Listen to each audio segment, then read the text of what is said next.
શાસન પછી શ્રવણ ભગવાન મહાવીર સ્વામીના શ્રી ચરણોમાં મારા તમારા ભાવ પૂર્ણ. જો શ્રીનું શાસન સર્વ જીવોના માટે હિતકારી છે, જેઓ શ્રીની વાણી હિત મિત પરમ શ્રેયકારી છે, તેવા અનંત અનંત ઉપકારી ગુરુ ભગવંત એવં ગુરુ મૈયાના શ્રી ચરણોમાં મારા તમારા ભાવ પૂર્ણ.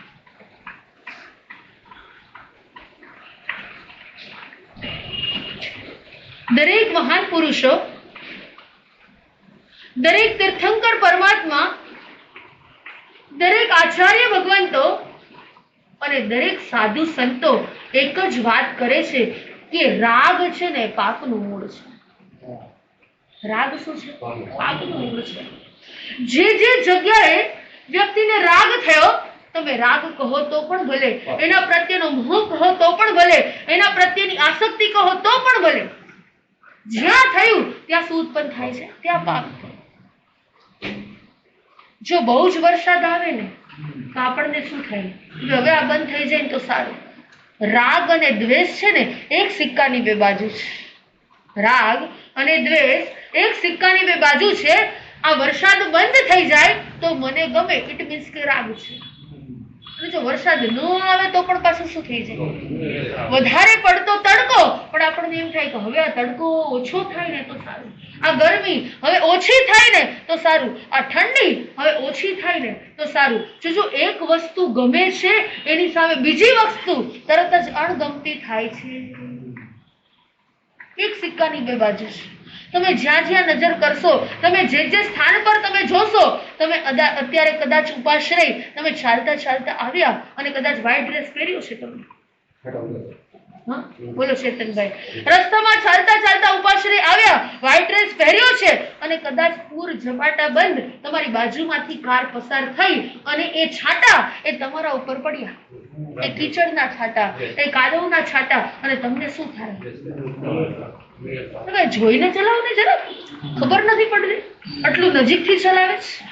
વિચાર કરો, એ દરેક સ્થાનની અંદર, એ દરેક પરિસ્થિતિ વાઇઝ એ વ્યક્તિના વિચારોની અંદર પરિવર્તન આવે છે, અને જેવા વિચારોની અંદર પરિવર્તન આવે છે, કાં તો રાગ થાય અને કાં તો દ્વેષ થાય. બે જ વસ્તુ છે, બે જ વસ્તુ. આ સિવાય બીજું આ જગતની અંદર તમે જોવા જશો ને, બીજું કાંઈ જ નથી.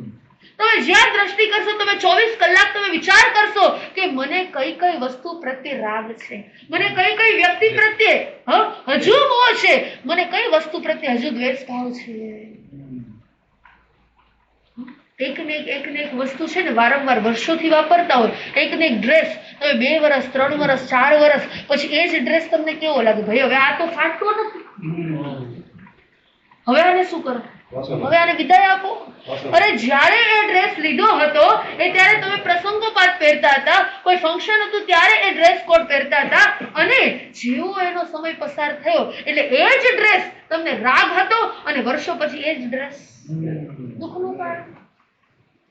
પરિવારની અંદર રહેતા વ્યક્તિ, એના પ્રત્યે પણ તમને રાગ. એ તમારું માને, એ તમારું કીધું કરે, એ તમને ગમતું કરે, ત્યાં સુધી તમને એ નવી વ્યક્તિ હોય તો પણ ભલે, એ કદાચ ઘરની અંદર પરિવારની અંદર વર્ષો જૂની વ્યક્તિ તમારી સાથે રહેતી હોય તો પણ ભલે, પણ જો એ વ્યક્તિ તમારાથી જો ઓપોઝિટ કરે તો વળી પાછું. ભગવાને કીધું કે રાગ અને દ્વેષ એક સિક્કાની બે બાજુ છે, એટલો બરાબર છે, પણ આ રાગ અને દ્વેષ એ જીવાત્માને સતત કર્મ બંધનું કારણ છે. બસ આ બે જ વસ્તુ કર્મ બંધાવે છે, બાકી કાંઈ જ નહીં. સવારે નાસ્તાની અંદર એ તમને ગરમ ગરમ રાગ મળે કે મસ્ત મજાની તમને એકદમ ગરમ ચા મળે તો બરાબર છે, પણ કોઈ કડું કરિયાતું આપે તો વળી, કોઈ એરંડિયું પીવાનું આપે તો ન ગમે. સારી વસ્તુ મળે ત્યાં રાગ થાય, અને ડીશની અંદર પણ જોજો તમને ભાવતી વસ્તુ હોય ને ત્યાં પેલો હાથ જશે. ડીશ બપોરે કદાચ તમે જમવા બેસો, આજે ચેકિંગ કરજો કે બપોરે રોટલી શાક દાળ ભાત અને કદાચ કોઈ મીઠાઈ કે કોઈ ફરસાણ હશે, તમને ગુલાબજાંબુ બહુ ભાવતું હશે અને ગુલાબજાંબુ જો ડીશની અંદર હશે તો પેલો હાથ ક્યાં જાય? ભાવતી વસ્તુ પર જ જાય. જોજો, અને એની અંદર પણ જોજો એ દરેક પદાર્થોની અંદર, એ ખાદ્ય પદાર્થોની અંદર પણ એ જે પેલો હાથ જાય ને એ કર્મ બંધ કરાવનાર છે. ગુલાબજાંબુ કર્મ નથી બંધાવતું. સાંભળજો, ગુલાબજાંબુ ખાવાથી કાંઈ ન થાય. એ 32 જાતના તમે ભોજન કરો તમને કાંઈ ન થાય, પણ એના પ્રત્યેની આસક્તિ એ જીવાત્માને દુર્ગતિની અંદર લઈ જનાર છે.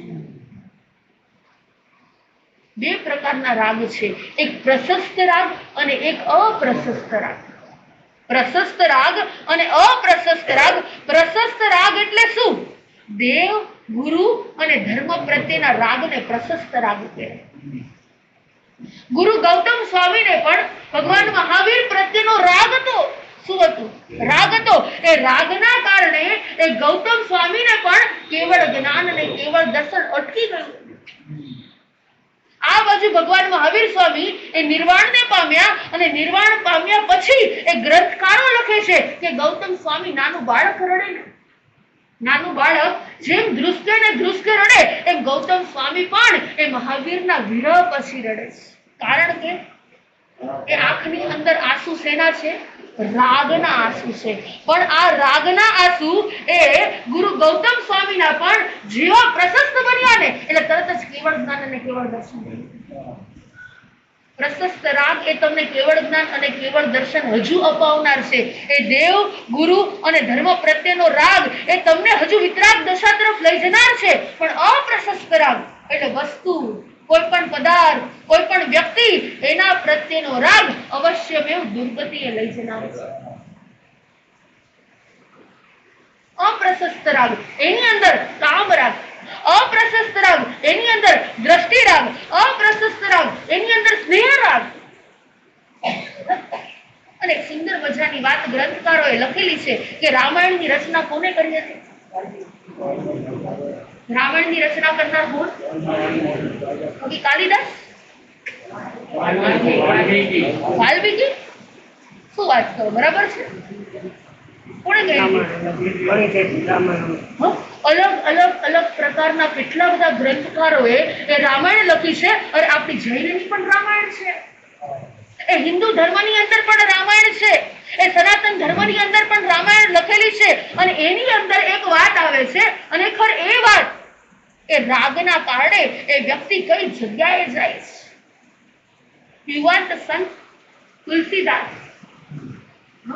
એ સંત તુલસી એ યુવાન અવસ્થાની અંદર જે તુલસી હતા, અને આ બાજુ એ લગ્ન ગ્રંથિથી જોડાયા, એના લગ્ન થયા, અને લગ્ન થયા એની પત્નીનું નામ શું હતું ખબર છે કોઈને? રત્નાવલી.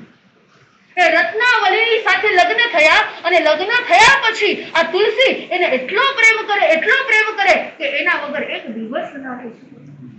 લગ્ન થયા પછી એને એટલો જ રાગ, એને એટલો બધો પ્રેમ, એના પ્રત્યેનો એટલો બધો સ્નેહ ભાવ. અને એક દિવસ લગ્નના થોડા દિવસ પછી એનો ભાઈ, રત્નાવલીનો ભાઈ એને લેવા માટે આવે છે કે ચાલ બેન, કેટલા દિવસ થઈ ગયા, તું હજુ પિયર આવી, તું ઘરે નથી આવી, ચાલ થોડા દિવસ આપણા ઘરે આવ. અને આ બાજુ તુલસી કહી રહ્યા છે, સાંભળજો, કે હું એના વગર ન રહી શકું. હું એના વગર ન રહી શકું, એ અત્યારે પિયર નહીં આવે. અને આ બાજુ રત્નાવલી કહે છે, અરે હું 3-4 દિવસની અંદર આવી જઈશ. કેટલા દિવસની અંદર? અરે 3 થી 4 દિવસની અંદર હું ફરી પાછી આવી જઈશ. અને આ બાજુ રત્નાવલીનો ભાઈ એને લઈ ગયો. અને આ બાજુ ગયા પછી તુલસીની સવાર 1-1 કલાક, 1-1 વર્ષો જેવી લાગે. સાંજ તો માંડ માંડ પડી, અને સાંજ થતા એને એટલો બધો કામ રાગ ઉત્પન્ન થયો, એને એટલો બધો દ્રષ્ટિ રાગ ઉત્પન્ન થયો. અને હવે એને એવું લાગે છે કે હું આ રત્નાવલી વગર નહીં રહી શકું, એના વગર મને હું શ્વાસ પણ નહીં લઈ શકું. જો તો શાસ્ત્રકાર ભગવંતો એ લખી રહ્યા છે કે કામાનું રાણમ ન ભયમ ન લજ્જા. જેને કામ વાસના ઉત્પન્ન થાય ને એને ભય પણ ન હોય ને કોઈની લજ્જા પણ ન હોય. અને આ બાજુ એ તુલસીએ નક્કી કર્યું સાંજના સમયે આટલો બધો વરસાદ એ સમયે આવતો હતો. આવો જ વરસાદ આવી રહ્યો હતો. અને આ બાજુ એ રત્નાવલીનું ઘર એ નદીના પેલે પર કાંઠે રહેલો. ખાલી એક નદી ઓળંગવાની હતી. શું કરવાનું? એક નાનકડી એવી નદીને ઓળંગવાની હતી. પણ એટલો બધો વરસાદ આવેલો કે નદીની અંદર પણ પૂર આવેલું. આ તુલસી વિચાર કરે છે કે જો હમણાં મારું ચાલતું હોય ને તો વરસાદની અંદર, આ નદીના પૂરની અંદર પણ હું તરીને પેલે કાંઠે ગયો છું. પણ એટલું બધું પૂર આવેલું છે અને એ સમયે એને કદાચ કોઈ હોડી જેવું લાગ્યું અને એના ઉપર બેસી અને નદીને પેલે કાંઠે ગયો. અને જોજો રાત્રિનો સમય હતો અને અર્ધરાત્રિનો સમય, 12, 12:30 વાગ્યાનો સમય થયો અને આમ સામે પેલે કાંઠે પહોંચ્યા. અને કાંઠે પહોંચ્યા પછી જ્યાં રત્નાવલીનું ઘર હતું એ ત્યાં ગયા. પણ ઉપર જવું તો કોઈ રીતના જવું? જો ઘર ખખડાવે તો જેટલા પણ વડીલો હોય એને એમ થાય કે આ અત્યારે અડધી રાત્રિ, હજુ સવારે રત્નાવલી આવી અને સાંજના સમય લેવા પણ આવી ગયા. અને આ બાજુ નક્કી કર્યું કે ઘરના પાછલા ભાગેથી મારે જવું છે. આગળના ભાગેથી નથી જવું. ક્યાંથી જવું? પાછળના ભાગેથી જવું છે. અને એવી જ રાત્રિના સમયે એ રત્નાવલી કોઈ શરીરના કામેથી એ બહાર નીકળ્યા અને એને થયું કે અવાજ શેનો છે? આ અવાજ કોનો છે? અને આ બાજુ જોયું તો એ દોરડા ઉપર ચડી અને તુલસી એની પાસે પહોંચી ગઈ. આટલું જોઈ અને રત્નાવલી વિચાર કરે છે કે આ વ્યક્તિને મારા પ્રત્યેનો કેટલો મોહ છે, કેટલો રાગ છે. અરે મારા વગર 2-4 દિવસ પણ ન રહે. અને એ સમયે એ રત્નાવલીમાંથી એના મુખમાંથી જે શબ્દો નીકળ્યા એ શબ્દો ખરેખર સમજવા જેવા કે આ શરીરની અંદર ખરેખર છે શું? આ લોહી અને માંસ સિવાય કાંઈ છે? એ બહારથી દેખાતી ચામડી, એ રૂપ, એ સ્વરૂપ એ માત્ર પુણ્યના ઉદયે મળેલું છે. કોઈ વ્યક્તિનું કાળું રૂપ હોય, કોઈ વ્યક્તિ કદરૂપા હોય, એ કદાચ કોઈ વ્યક્તિ સ્વરૂપવાન હોય, કોઈ વ્યક્તિ અલગ અલગ તમને દેખાતા હોય, પણ અંદર તમે જોવા જાઓ તો શું દેખાય? તમે શાક સુધારતા કદાચ તમને છરી હાથમાં લાગી ગઈ તો અંદરથી શું નીકળે? લોહી નીકળે. જોજો આ શરીરની અંદર હાડ, માંસ સિવાય બીજું કાંઈ જ નથી. આ બહારનું રેપર રહેલું છે. શું છે? રેપર રહેલું છે. એ રેપર તમને સારું દેખાય પણ જો અંદર માલ કેવો હોય એ ખબર નથી. તમે બહારથી કોઈ પણ વસ્તુ સારી દેખાતી હોય પણ અંદરનો માલ, અંદરની ગુણવત્તા એ જ્યારે તમે ખોલો ને ત્યારે જ ખબર પડે. અને આ બાજુ એ રત્નાવલીના મુખમાંથી નીકળેલા શબ્દો કે ધિક ધિક તો હે પ્રાણ પ્યારે. તમને ધિક્કાર છે. શું છે? તમને ધિક્કાર છે. ચામ હાડ અતિ નીરસ હમારે. આ ચામડી, હાડકા અને લોહી છે ને નીરસ છે. એમાં કોઈ પણ પ્રકારનો રસ નથી. તમને આ જે બહારથી દેખાય છે એમાં કાંઈ જ નથી. એસો મન જો લાગત રામે. જો આવું તમારું મન છે ને, જો ભગવાનના ઉપર લાગી જાય ને, તમને પ્રભુ પ્રત્યે જો પ્રીતિ થઈ જાય ને તો સુધરત તીહરે સબ કામે. તમારા બધા કામ છે ને સુધરી જાય. તમારો ભાવ છે ને સુધરી જાય. તમારો સમય છે ને સુધરી જાય. તમે જેટલો મને પ્રેમ કરો છો ને, તમે જેટલો મને રાગ કરો છો ને, એટલો જ રાગ તમે જો રામને કરો ને તો તમારું કામ. રત્નાવલીએ વિચાર કર્યો કે તમે અત્યારે અડધી રાત્રે કેવી રીતે આવી રહ્યા? અને એને કીધું કે ભાઈ ખૂબ વરસાદ છે અને વરસાદની અંદર નદીમાં પૂર આવ્યું છે. હું તો તરતા આવવાનો હતો પણ મને કોઈ હોડી જેવું મળી ગયું. હું એની ઉપર બેસીને આવ્યો અને જ્યાં આમ નજર કરી, સાંભળજો, જ્યાં આમ નજર કરી અને આકાશમાંથી જેવી વીજળી થઈ અને વીજળીના પ્રકાશના આધારે આ વ્યક્તિએ જોયું. કોને જોયું? એની પત્નીએ, રત્નાવલીએ જોયું કે આ કેના ઉપર આવ્યા છે? તો સબ ઉપર આવેલા. એને સબ પણ શું લાગ્યું એ સમય? આ કોઈ હોડી છે. વિચાર કરો કેટલો રાગ હશે, એને કેટલો પ્રેમ હશે. જો વ્યક્તિને પ્રેમ છે ને આંધળો કહેવાય કે છે ને. પ્રેમ કેવો છે? Love is blind. યાદ રાખજો, એ જ પ્રેમ વ્યક્તિને મારનાર બને છે. એ જ પ્રેમ એ વ્યક્તિને દુર્ગતિની અંદર લઈ જનાર બને છે. અને આ બાજુ રત્નાવલી વિચાર કરે, તમે એકવાર દ્રષ્ટિ તો કરો, તમે શેના ઉપર આવ્યા છો? અરે તમે સબ ઉપર આવ્યા છો. તમે અહીંયા ઉપરની મંજિલ ઉપર કેવી રીતે ચડીને આવ્યા? અને એ સમય તુલસી કહે છે કે હું દોરડું પકડીને આવ્યો. અને રત્નાવલી કહે છે ભાઈ એ કઈ દોરડું નથી. અમારા બંગલાની અંદર કોઈ દોરડું નથી. તમે કેવી રીતે આવ્યા? અને આ બાજુ જ્યાં બહાર એ મંજિલેથી જોયું નીચે અને જોયું તો ત્યાં સર્પ હતો ટીંગાયેલો. એ સર્પને પકડીને આવ્યા. બોલ, વિચાર કરો, એમને સર્પ ન દેખાણું, એમને સબ ન દેખાણું, એને માત્ર ને માત્ર એ દરેક જગ્યાએ માત્ર રત્નાવલી દેખાય. જો રાગ છે ને શું કરાવનાર છે. અને રત્નાવલીએ બસ એને 2 શબ્દ કીધા કે તમને જે મારા પ્રત્યેની જે પ્રીતિ છે ને, તમને જે મારા પ્રત્યેનો જે પ્રેમ છે ને, તમને મારા પ્રત્યેનો જે રાગ છે ને, આ રાગને પ્રભુની પ્રત્યે કન્વર્ટ કરી દો. એ દેવ, ગુરુ અને ધર્મ પ્રત્યે જો તમારો રાગ બદલાઈ જશે ને, તમારો આ ભવ તો પાર થઈ જશે, પણ તમારા ભવ અને ત્યાં ચોટ લાગી ગઈ. કોને ચોટ લાગી? તુલસીને ચોટ લાગી ગઈ કે વાત તો સાચી છે, તે કીધું એ સાચું છે. આ રાગ, અરે મને કેટલો રાગ કે જ્યાં સબ હતું મેં હોડી માની અને તારી પાસે આવી ગયો, અને જ્યાં સર્પ હતો એને દોરડું માની અને તારા સુધી પહોંચી ગયો. અને ખરેખર તું જે કહે છે ને એ સત્ય છે. જો પેલાના વખતની અંદર એ ધર્મ પત્ની પણ કેવા હતા? એ જગાડનાર હતા, એ ધર્મની અંદર લઈ જનાર હતા, એ પ્રભુની સાથે કનેક્શન કરાવનાર હતા. અને આ બાજુ એ બે શબ્દ જેવા સાંભળ્યા, એ ધિક્કાર ધિક્કાર કીધું, અને આ બાજુ તુલસી જાગી ગયા અને ત્યાંથી રાગ છૂટ્યો, અને આ બાજુ રામ પ્રત્યેની પ્રીતિ થઈ ગઈ. આ સંસારની અંદર હજુ આપણને કઈ કઈ જગ્યાએ રાગ છે વિચાર કરો. આ 24 કલાકની અંદર તમે આજે લખજો 2-4 શબ્દ, મને હજુ શું શું ગમે છે.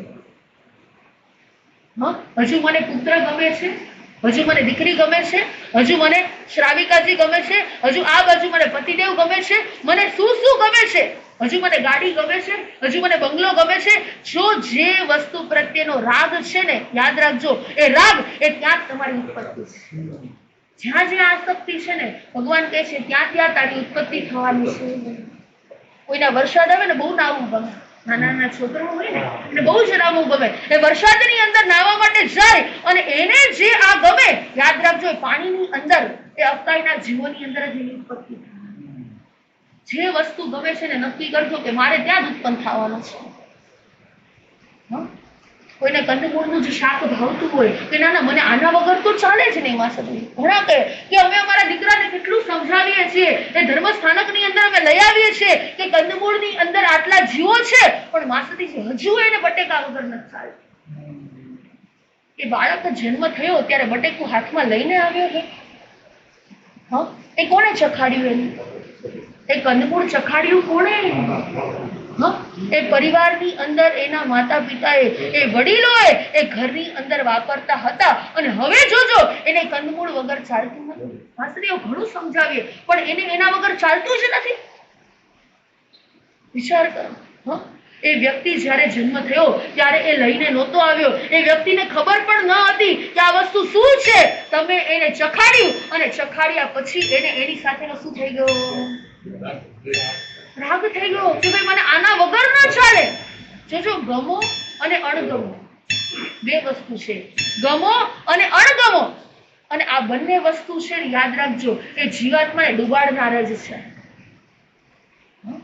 એ કંદમૂળ વ્યક્તિને ભાવે છે એટલે બીજી બધી વસ્તુ એને નથી ભાવતી. એ વ્યક્તિને ખબર છે કે આની અંદર આટલા આટલા જીવો છે અને એ જીવો છે, અને પછી પાછું ખબર પડે અને વાપરે ને તો ભગવાને કીધું કે તમને ડબલ પાપ લાગે. તમારા પરિવારની અંદરથી 1, 2 કે 3 વ્યક્તિ કે એકાદ વ્યક્તિ તમને ગમતા પાત્રની દુર્ગતિ થાય એ તમને ગમે. તમારા ચરણ અને શરણની અંદર આવેલા વ્યક્તિ અને એ વ્યક્તિની દુર્ગતિ થાય એ આપણને ગમે.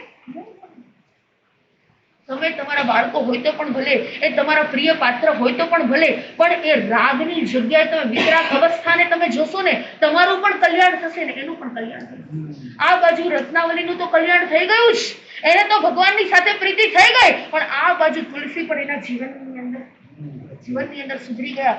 જો રાગ જીવાત્માને ક્યાં ક્યાં લઈ જાય છે. એ રૂપનો રાગ હોય તો પણ ભલે, એ વ્યક્તિના કદાચ શરીરનો રાગ હોય તો પણ ભલે, એ કદાચ એ વ્યક્તિના સ્વભાવનો રાગ હોય તો પણ ભલે, કે આ વ્યક્તિનો સ્વભાવ બહુ સારો છે ને એટલે માથે અમને એની અરજાણ.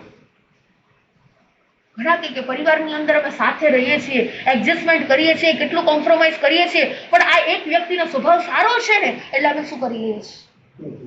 સારો છે ને સાથે રે બરાબર છે, પણ એના પ્રત્યેનો મને કઈ રાગ તો નથી ને. યાદ રાખજો, વ્યક્તિ કાં તો ઋણાનું બંધે અને કાં તો વેરાનું બંધે, બે જ કારણે ભેગા થાય છે.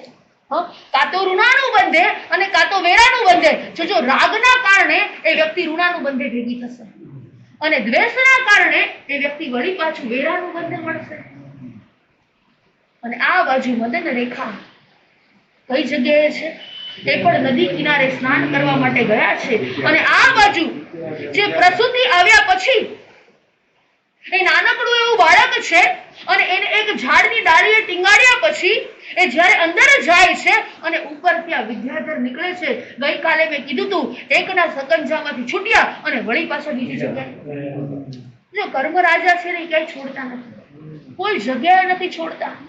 એક દિવસ યમરાજ એ પક્ષીને લેવા માટે આવ્યું કે આ પક્ષીને લઈ જવાનું છે અને આ બાજુ એ પક્ષી વિચાર કરે છે કે હું અહીંયા રહું તો મને લઈ જાય ને, હું 7 સમુદ્ર પાર વયો જાઉં. ઉડતા ઉડતા ક્યાં વયો જાઉં? હું 7 સમુદ્ર પાર વયો જાઉં. એ યમરાજ પણ મને ગોતતા ગોતતા મને ભૂલી જશે અને એ સાવ મને લેવાનું જ ના બનાવી લે. અને 7 સમુદ્ર પાર ગયા પછી પણ ત્યાં પક્ષીને યમરાજે પકડી લીધું કે તમે અહીંયા ક્યાં? અરે તું ગમે ત્યાં જા. એમ કર્મ રાજા છે ને, આપણે ગમે તે જગ્યાએ વિદેશમાં જઈએ તોય ભલે, એ 7 સમુદ્ર પાર જઈએ તો પણ ભલે, એ અમેરિકા હોય તો પણ ભલે, ઇન્ડિયામાં કર્મ બાંધેલા એ ઓસ્ટ્રેલિયા ભોગવવા પડે કે ન ભોગવવા પડે? આ કર્મ રાજા કોઈને ક્યારેય કાંઈ છોડતા નથી. એ તમે ગમે તે જગ્યાએ હોય, ગમે તે અવસ્થાની અંદર હોય, અરે જન્મતાની સાથે આપણે કેટલા વ્યક્તિને જોયા છે કે જેને આંખે દેખાતું ન, આપણને એમ થાય કઈ કર્મ બાંધ્યા છે.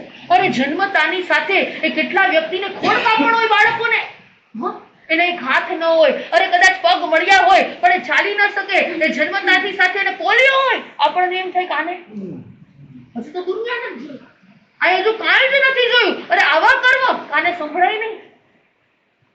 હજુ તો દુનિયાનો એક શબ્દ એ વ્યક્તિએ સાંભળ્યો, બાળકે સાંભળ્યો નથી અને છતાં પણ એને આવું આવું આવે છે. અને આ માત્ર જે આવે છે એ કર્મનો ઉદય છે. કર્મ કરેલા ગમે ત્યારે આપણા પણ કર્મ અત્યારે સત્તામાં પડેલા છે. ક્યાં પડેલા છે? સત્તામાં પડેલા કર્મ. અને અત્યારે આપણો શાતાવેદનીય કર્મનો ઉદય છે ને, અત્યારે પુણ્યનો ઉદય છે ને, એટલે આ બધા શાંતિથી બેઠા છે.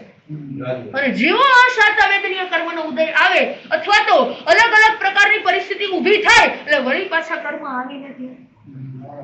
બસ આ બાજુ મદન રેખાએ પણ એના જીવનની અંદર કાંઈક તો કર્મ કર્યા છે ને, કંઈક એવા કર્મ કરેલા અને કદાચ એને આવું રૂપ મળ્યું. અને હવે આ આકાશમાંથી જે વિદ્યાધરનું વિમાન જાય છે અને મદન રેખાને જોવે છે અને જોયા પછી તરત જ એને દ્રષ્ટિ રાગ, જોઈને રાગ થઈ ગયો, જોતા વેત રાગ થઈ ગયો. અને આ દેવ વિમાનની અંદર બેઠેલા દેવ વિચાર કરે છે, અરે દેવલોકની અંદર પણ આવી કોઈ સ્વરૂપવાન અપ્સરા નથી. આવું રૂપ અને સ્વરૂપ, આવું દેવલોકની અંદર આટલી બધી વાર અપ્સરાઓને જોયું પણ આવું નથી. અરે આ મૃત્યુ લોકની અંદર આવી અપ્સરા જેવું આ રૂપ છે. મારે અહીંયાથી લઈ અને મારે ઉપર એને શું કરવી છે? દેવી બનાવી દઈશ. હું મારી એને મુખ્ય દેવી બનાવી દઈશ. અને વિદ્યાધર એનું વિમાન નીચે કરે છે અને આ બાજુ મદન રેખા જેવા સ્નાન કરી અને હજુ તો બહાર આવે ન આવે અને સીધા વિમાનમાં બેસાડી દેશે. અને જેવા વિમાનમાં બેઠા એટલે ત્યાં તો એ મદન રેખાને શું થાય? એકદમ આંચકો લાગે છે. અરે આ કોણ છે? અને એને કીધું ભાઈ મને છોડી દે, મને છોડી દે, મને બચાવો, બચાવવાનો અવાજ કરે પણ આ જંગલની અંદર કોઈ પણ, અરે આ જંગલની અંદર કોઈ જ નથી. અને મદન રેખાને આ બાજુ વિદ્યાધરે વિમાનમાં બેસાડીને લઈ જાય છે. અને મદન રેખા કહે છે, અરે તમે વિચાર તો કરો, હજુ તો મેં મારા નવજાત શિશુને શું જન્મ આપ્યો છે, હજુ બરાબર મેં એનું મુખ પણ નથી જોયું. અરે મારું બાળક રડતું હશે, મારું બાળક જંગલની અંદર એને સિંહ અને વાઘ એને ફાડી ખાશે. તમે એક વખત દયા તો કરો. આ બાજુ વિદ્યાધર કહે છે કે હું માત્ર ને માત્ર હવે તારા સ્વરૂપને, તારા રૂપને પ્રેમ કરું છું. હવે મને તારા પ્રત્યેનો રાગ થયો છે. હું તને અહીંયાથી ક્યાં લઈ જઈશ? હવે દેવલોકની અંદર લઈ જઈશ. અને આ બાજુ એ વિદ્યાધર કહી રહ્યો છે, આપણે એ ઉપર દેવલોકમાં જતા પહેલા નંદીશ્વર દીપની અંદર મારા પિતા એ મણિચૂર નામ છે એના દર્શન કરી અને પછી આપણે જઈશું. તો એ દેવલોકના દેવના પિતા એટલે કે એના પૂર્વ ભવના દેવલોકના દેવોને ખબર પડી જાય, એ તરત ઉપયોગ મૂકે, અવધિજ્ઞા નથી. અને એને ખબર પડી જાય કે મારા મા બાપ કોણ છે, મારા ઉપકારી કોણ છે, અત્યારે કયા સ્થાનની અંદર છે. અને એને ઉપયોગ મૂક્યો અને ઉપયોગ મૂકીને જોયું અને નંદીશ્વર દીપની અંદર મણિચૂર નામના મુનિ એટલે કે એના પૂર્વ ભવના પિતા એ સ્થાન ઉપર ધ્યાન સાધના આરાધના કરી રહ્યા છે. આ બાજુ વિદ્યાધરે કીધું કે આપણે એક વખત મણિચૂર જે મારા પિતા રહેલા છે એમના દર્શન અને વંદન કર્યા પછી આપણે ઉપર.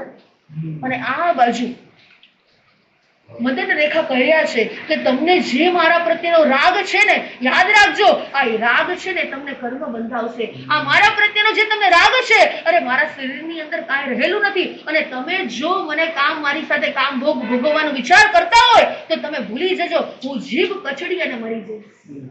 પેલાના સતીઓ કેવા હતા, એ બ્રહ્મચર્યનું કેવું પાલન કરતા હતા. વિચાર કરજો કે મારા એક પતિ સિવાય બીજું કોઈ જ નહીં મારા જીવનની અંદર. અને આ બાજુ વિદ્યાધરે કીધું કે તું શાંતિ રાખ, જ્યાં સુધી તારી ઈચ્છા નહીં હોય ને ત્યાં સુધી હું તને હાથ પણ લગાડી નહીં. જોજો, રાવણે પણ શું સંકલ્પ કર્યો હતો કે જ્યાં સુધી સીતા એ પોતે સ્વેચ્છાએ ન કહે ત્યાં સુધી હું એને હાથ પણ લગાડીશ નહીં. આ બાજુ વિદ્યાધરે પણ કહી દીધું, તું ચિંતા ન કર, હું તને હાથ પણ નહીં લગાવું, પણ એક વખત મારા પિતાના દર્શન આપણે કરી આવીએ. અને આ બાજુ મદન રેખા શાંત થઈ ગઈ કે કોઈ મુનિ મળવાના છે, કોઈ સંત મળવાના છે, અને સંતને મળ્યા પછી હું ત્યાં જઈને વાત કરીશ, અને હું વાત કરીશ ને તો મારા જીવનની અંદર આ જે દુઃખ આવેલું છે, મારા જીવનની અંદર આ જે કર્મો આવેલા છે, મારા જીવનની અંદર કેટલા બધા કષ્ટો અને પરિસરો આવેલા છે, એ સંત મને કઈક સાચો માર્ગ બતાવશે. તો સંત પાસે જાઓ એટલે તમારા દુઃખ દૂર થયા વગર રહે નહીં. હવે આ બાજુ એ વિદ્યાધર જે લેવા આવ્યા હતા એ વિમાનની અંદર મદન રેખાને લઈ અને નંદીશ્વર દીપ પર જશે, અને ત્યાં મણિચૂર નામના સંત એમને મળશે. એ પિતા સંતને મળ્યા પછી એ કેવા કેવા પ્રકારનો બોધ આવશે, અને બોધ આવ્યા પછી મદન રેખા શું કરશે, આ બાજુ વિદ્યાધર શું કરશે, એ બધા જ ભાવોને આપણે સાંભળીશું. જેટલા અંશે આપણા હૃદયની અંદર અવધારીશું એટલા અંશે મારો અને તમારો આત્મા મોક્ષ ગતિને પામે.